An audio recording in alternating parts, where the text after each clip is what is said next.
Good morning, good afternoon, good evening, and welcome to what is the third coldest What's Up video ever recorded. Third after this one and this one. And what we are finally here to do today is take you on a little tour around the brand new WKG headquarters, aka my new shed. Let's go.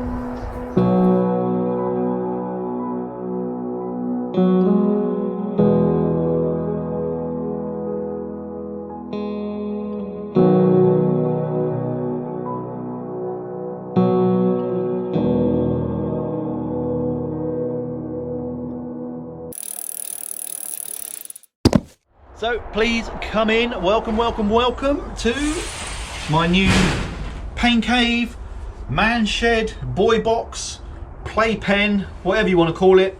And to be honest, I could probably do this tour in 15 seconds. In actual fact, if I turn the camera like that, and then like that, barring the wall that's behind you, I think you now have seen the entirety of WKG H.Q. But that wouldn't be a tour in true WKG style, or certainly not in my own personal style, where I have a need to waffle for hours on end about something that could have been explained in 3 sentences. So I will go into a little bit more depth, but I will also try and break it into a couple of more digestible chunks for you. The first one will be about the actual shed kit itself, the basic structure, the build process in some detail. I can't remember most of it, I kind of winged it. The fixtures and fittings that I've put in, the more sort of permanent adjustments and improvements that I've made. And then the second part, I'll go over the sort of prized possessions that I have on display. Obviously I use this for Zwift racing, sim racing, work sometimes. So I will go through how I've got it set up, how I use it, and hopefully that'll be of some interest to you all. Before all that though, I'm gonna get rid of this big heavy coat, grab my coffee, and we'll get on with this.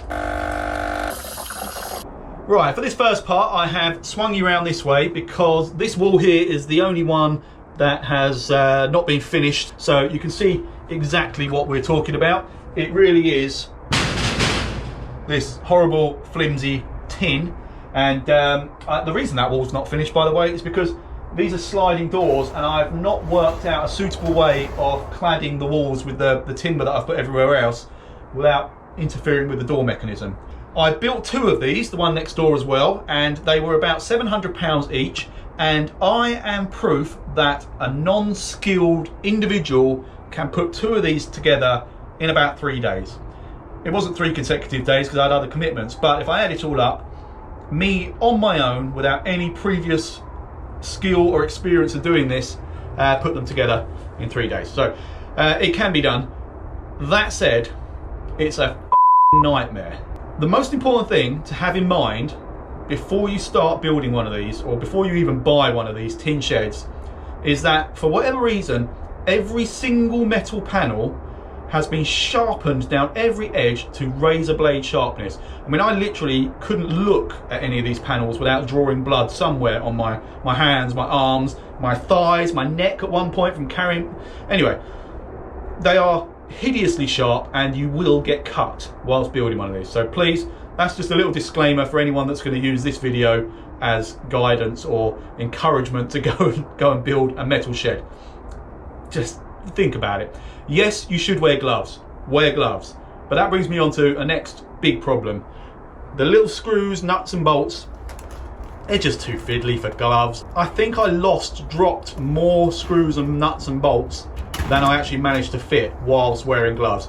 So I had to make the painful decision that I would rather risk bleeding out in order to get this finished in a reasonable time than try and do it with gloves. There you go, just saying. Building the main structure aside, there were also a couple of major improvements that I was able to make having learnt from building the first shed. I'm gonna bring the camera down here to hopefully demonstrate better the best improvement that I made. And I don't know if you can see just about where my shoes are. The building might look like it's floating. And that is because I actually raised the whole thing on a 6-inch timber frame that I built to sit on top of the main floor frame. The simple reason being, I wanted to raise the roof height, and it absolutely is the best decision I made. In actual fact, if I was to do it again, I'd go up another 3 inches maybe. On paper, the measurements for the height of this are absolutely fine, but in practice, when I'm sat upright on my bike Zwifting, there is a danger that I'm going to hit my head on some of the lower metal beams. So that was something really worthwhile doing. The actual foundations and the structure is very simple. I literally made some concrete pillars, and on top of those pillars sits the supplied steel floor base. And then, like I say, I built this timber frame that goes all the way around the perimeter, sat onto the floor base, and then the main building sits on top of that timber frame. The flooring itself is then 18mm shutterboard. In actual fact, I doubled it up. So we ended up with 36mm shutterboard, and I doubled it for 2 reasons. First and foremost, for strength, but secondly, it enabled me to do the first layer running lengthwise along the building, and then the top layer running across, which meant we covered up all of the panel gaps, which restricts any drafts or moisture or anything coming. Did I say giraffes? I meant drafts with a T coming up from beneath. And again, a very worthwhile decision, and I'm super pleased I did that. Obviously, it's not essential, but these little things are tips. If anyone is thinking of doing this, please keep that in mind. It's a really simple way of raising the roof and making the floor feel nice and solid. Covering the shutterboard flooring, I then have this quite hard wearing, almost sort of what you'd find in an office building carpet. It's not the fluffiest, shaggiest, most luxurious carpet, but like I say, it is hard wearing, and more importantly, I did this shed and the other shed, which are both 4.5 by 3.5 meters, and it cost less than £50. So beneath that is a layer of the space foil insulation, which I have no idea if that actually does anything at all on the floor, but it has worked quite well behind the walls and on the roof. So this is the stuff I'm talking about. It's I think it's only 4mm thick, and it wasn't expensive. And yes, I could have spent a lot more, both time and money, on doing it, but this was all done on a budget and on time constraints. But it definitely has some kind of effect. It took this shed from being, while I was building it in the middle of summer, it took it from being incineratingly scorching to merely life-threateningly boiling. So, success. One other little tip for you while I'm here, and while this will be covered with the same shutterboards, by the way, but while it's still exposed, you can probably see this minty green foam. This is another tip. Where the roof and the walls join is not the best join, so I went round with a can of expanding spray foam and filled in every single gap just to reduce the draft and any potential moisture getting in. And again, I mean, that was like 15 quid and money very well spent, I think. In addition to that, I did actually also go over every single screw on the roof. The screws supplied have nylon washers, and even just from getting them out of the packet, they look like a weak point from my point of view. So I used some silicone sealant with a dab on every single screw on the roof, just to again prevent any water coming through. Moving on to the walls, and you may have noticed that this wall is different to this wall. This is what I started with, and it is very cheap, thin fiberboard, and was a massive mistake right from the start. I've only not replaced that wall so far because of the current lockdown situation, so it's difficult getting materials sent through. But I 100%, as soon as it's possible, will be replacing that wall with this 18mm shutterboard again. And in actual fact, I'm not going to paint it either. The original plan was to paint all of this, but I don't know, let me know in the comments. I think that looks really nice with this almost Scandinavian feel, with this nice warm glow of the natural wood colours. So the interior walls actually take this from being a place that you couldn't spend more than 5 minutes in to somewhere where I spend all day. The bare metal, as evidenced by that wall there, it's just not pleasant. It's cold, rattly, ugly, and anyway, so these have been put up almost as self-standing structures using just roofing batten actually to create a frame. And I could almost, apart from the wall behind you, I could almost take this whole metal shed away now and have pretty much a freestanding timber structure. And behind that, as I mentioned, I have more of this insulation, and yeah, I'm super pleased with that. And I managed to use the offcuts to build these shelves, which I'll have a look at in more detail in a moment. So after the walls were in place, the next challenge was lighting. There are no windows on this shed at all. The only light is if I've got the doors open, which obviously at this time of year is not practical, and a couple of vents to help with condensation. But I am planning on cutting a skylight in the roof when I do the lining with the shutterboard. And actually, speaking of the condensation, I will also line the roof with some acoustic foam for two reasons. One, it does help with the condensation. Any soft absorbent surfaces in a metal structure is always going to help. And as you can probably hear from this video, I do need some help with echo and just sound deadening. So that's part of the next stage of the build whenever I get round to it. But in terms of lighting, I have these very inexpensive, just Amazon Basics LED strips. I've got about 20 meters of them, so it runs all the way around the building. It's all remote and color changing and flashing with music, timing and all the rest of it if you so wish. Luckily, I don't actually need any of that because I have that disco ball light from Stephen Moon to do all that for me. So but this gives a nice even light around the entire place, so I'm pleased with that. And when I'm filming, I use this studio light as well.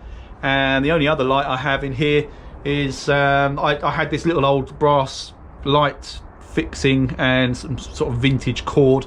So dusty, look at that. So I just whacked this Edison bulb in there. It doesn't give off much light on its own, but of an evening, if I turn everything else off, it actually makes this really warm and cozy looking. So I'm pleased with that.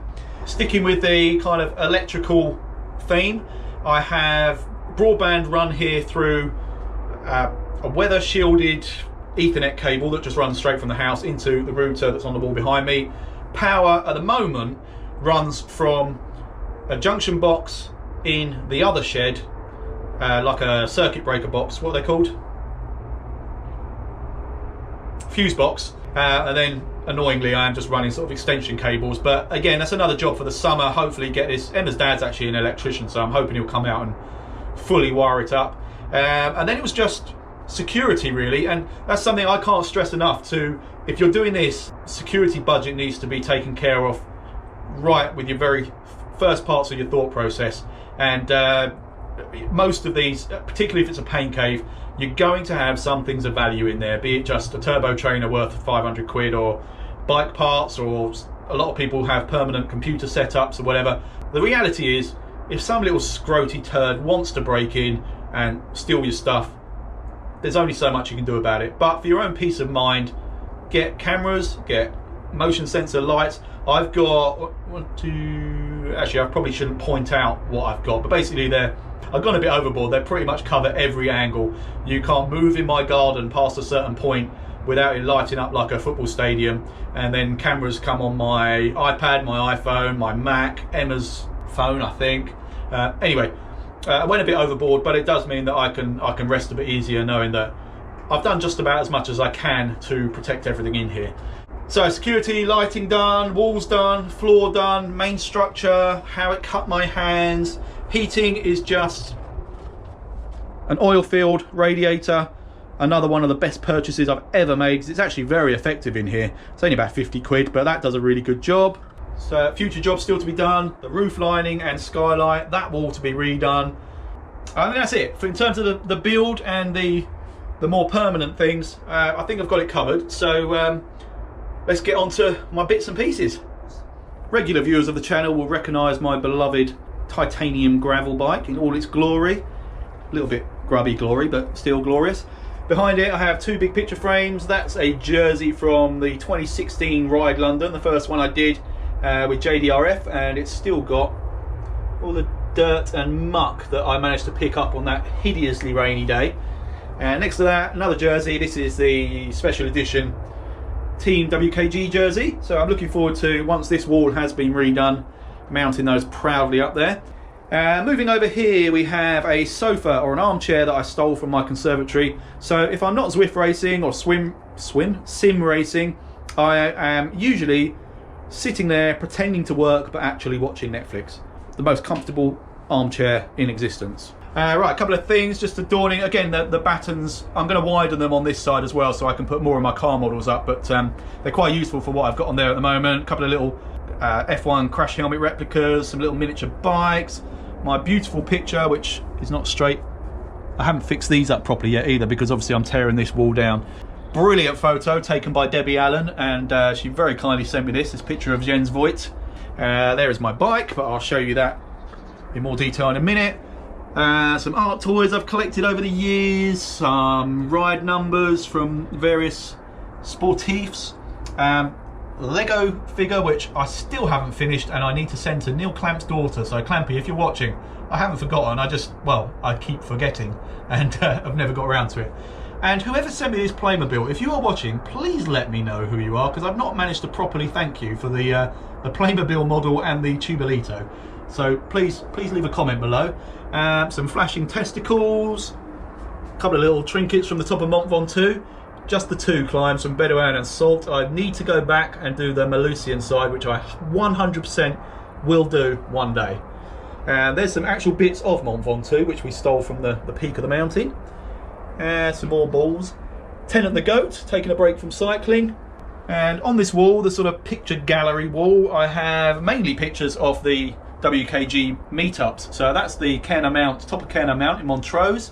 Myself, Kev, Darren, Steve on Box Hill, which was our first ever WKG meetup. Jason, Peter, Catherine, Sean, myself, and Keith was there as well. That's the second climb up Mont Ventoux.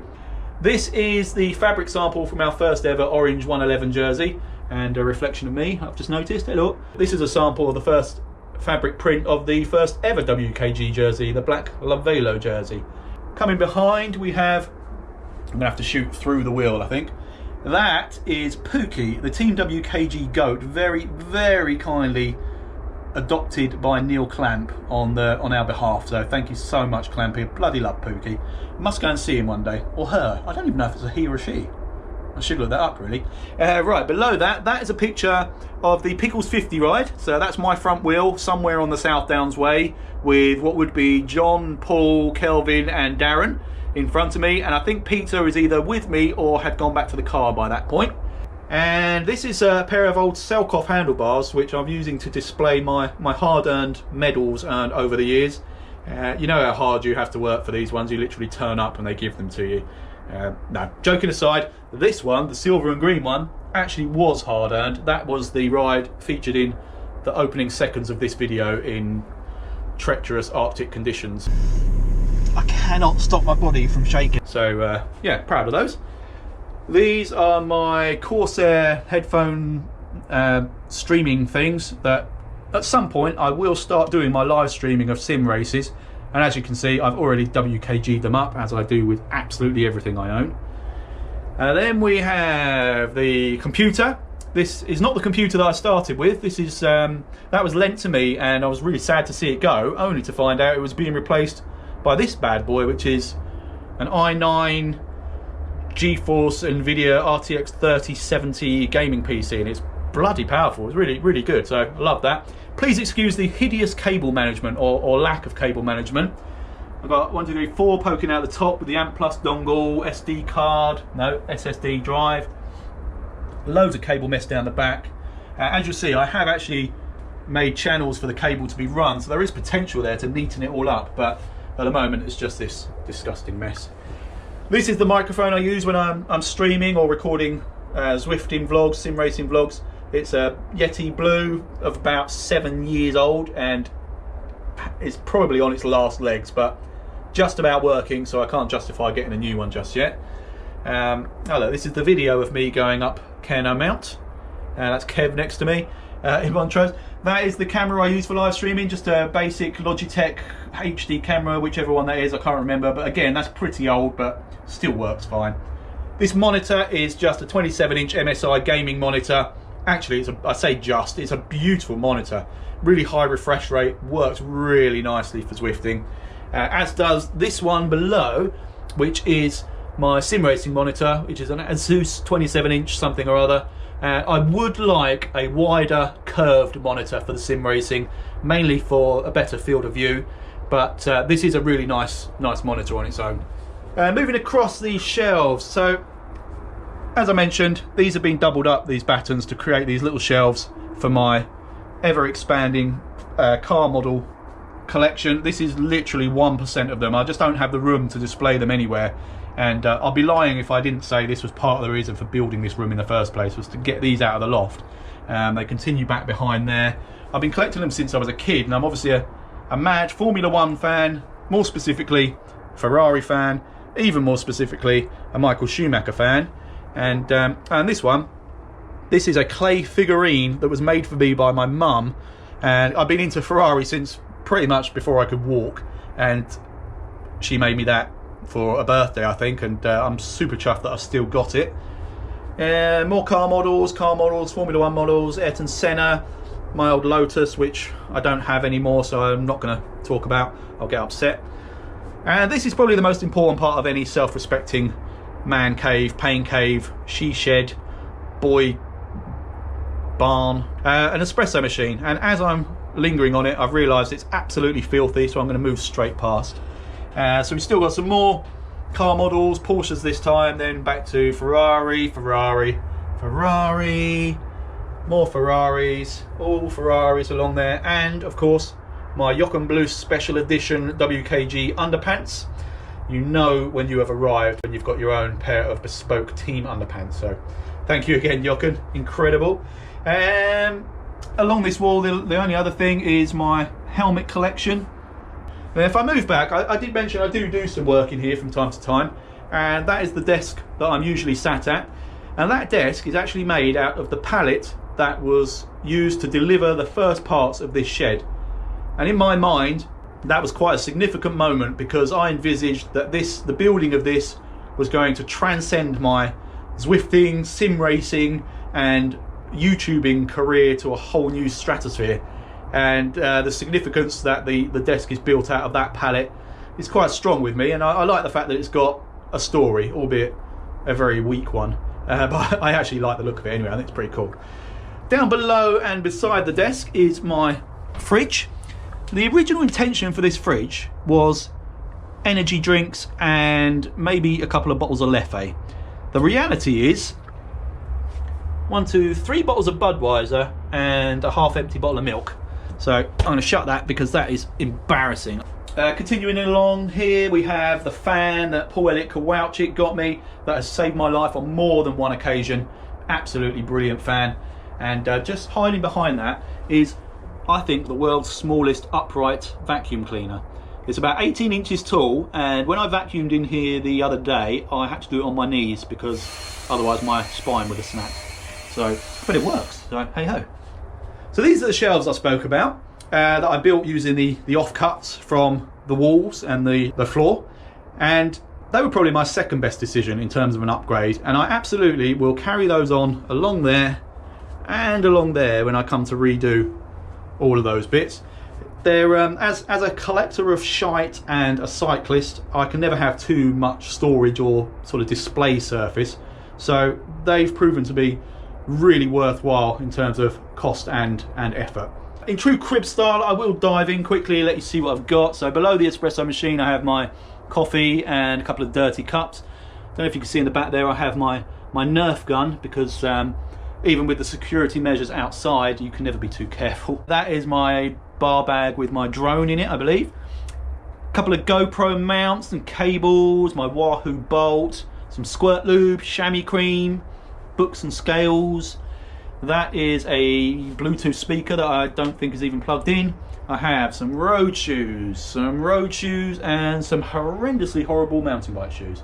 Down again, and we have some more car models which aren't actually staying there, but I can't find a place for them at the moment. And then on the bottom shelf we have some WKG kit. Got some orange jerseys, some Untamed jerseys, I think they're the mountain bike shorts, and a box of something I have no idea what that is. Moving over, we have that big jug of water, because I don't actually have running water here at the moment, but that's something I might also address in the summer. I do like the idea of plumbing some water down here. I think it'd be very useful. And my whiteboard, or orange board, with what looks like names linked to the Vive la France. So that's the last time I used that, and it could probably do with a clean. That's probably permanently written on there now. Coming up just behind my keyboard is my motorbike helmet. Then we've got the keyboard, mouse. Actually this, let me just tell you about this. This is what I call my control tree, and I'm not going to say it's a genius idea. I think that's for other people to say, but it's certainly one of the better ideas that a human being has ever had. It's a basic music stand from Amazon, which is what's holding the keyboard, and below that I have fashioned these branches which become height and swivel adjustable shelves, as demonstrated here. Just tighten up that thing at the back there and that locks it in place. I've usually got a coffee on there, or I can put energy drinks on there, but obviously I then have a mouse pad and a keyboard stand. And the beauty of this, if I'm sitting down there on my sim racing rig, I can just drop all of that down, swivel it round, and I have access to all of that. If I then fold down my bike, which then sits perfectly in front of this monitor, I can just raise all of that up, swivel it around a bit, and once again I have access to all of my controls. See? Genius. And it kind of achieved what the whole point of this shed was about. Sim racing and Zwifting without too much disruption, switching from one to the other. The bike, my beautiful Cervelo, is pretty much permanently positioned on the Elite Drivo or Drivo Turbo Trainer, which works as a really handy stand. I literally just drag it forward, drop it down, and as I mentioned, I'm then sat perfectly in front of this monitor. The height of these shelves, by the way, were no accident. That was all measured out for the perfect riding position for me while I'm Zwifting. Likewise with the next shelf down, that monitor there is positioned perfectly with my steering wheel for when I'm sim racing, and it doesn't interfere with my actual work zone. And you know what? I think I have actually now covered absolutely everything and more that I needed to cover. So thank you all so much for watching. I do hope that's been of use or interest to at least one of you, and if you are that one, hit that like button, the subscribe, the bell, comment, share. What else can we do to boost, grow my channel? Take out a local paper or go on your local radio station and let people know of this little gold mine of entertainment that you stumbled across. All of those things. Anyway, in all seriousness, thank you everybody for putting up with my waffling. I hope you like my new little headquarters. I certainly do. If you do have any questions whatsoever about the build, the cost, any other things that I might have forgotten to mention, please do whack them in the comments below. I'll be happy to answer when I finally get round to it. And I will look forward to seeing you all on the next one.